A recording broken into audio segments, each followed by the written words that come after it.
Okay, so hari ni kat Autobahn, hari ni kita ada sebiji Mercedes. Dia datang kat kita orang, mula-mula dia isu dia adalah check light engine je lah. Okay, macam aku pernah cerita sebelum ni, untuk apa-apa isu yang berkaitan check light engine, benda first yang kena buat adalah kena scan dulu lah. Okay, scan, tengok pokok dia apa, pokok tu berkenaan apalah. Okay, sebab check light engine ni dia general, dia just bagi tahu check engine. Okay, maksudnya korang kena pergi kat bonnet korang, buka bonnet, check engine korang ada tak ada. Bukan macam tu kan. So untuk pengetahuan korang, check light engine ni adalah indikator general lah. So dia boleh jadi macam-macam. So nak tak nak, sebab tu kita selalu bagi tahu untuk isu check light engine, benda first yang nak kena buat adalah kita kena scan dulu lah dengan diagnostic scanner, tengok apa pokok dulu. Alright, so macam kereta kat belakang kita orang ni, okay, model E-Class W212. So kereta ni datang dengan check light engine, kita dah scan dan pokok yang keluar adalah oil pump valve punya pokok lah. Okay, jom tunjuk kat mana. Ini adalah keadaan kat bawah engine dia, bila kita dah buka semualah. Okay, subframe semua dah buka, steering rack semua dah buka, baru kita boleh jumpa oil pump valve punya solenoid ni.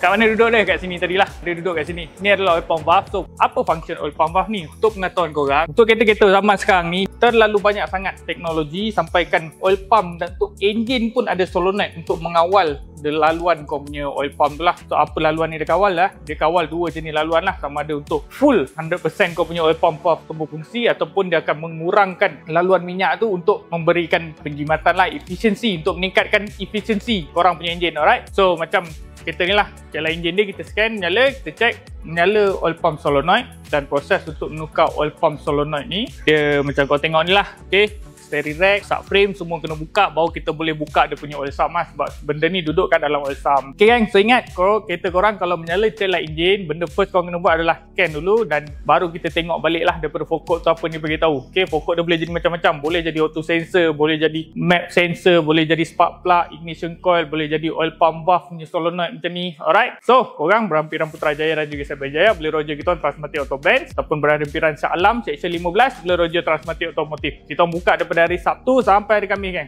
Apa-apa roger.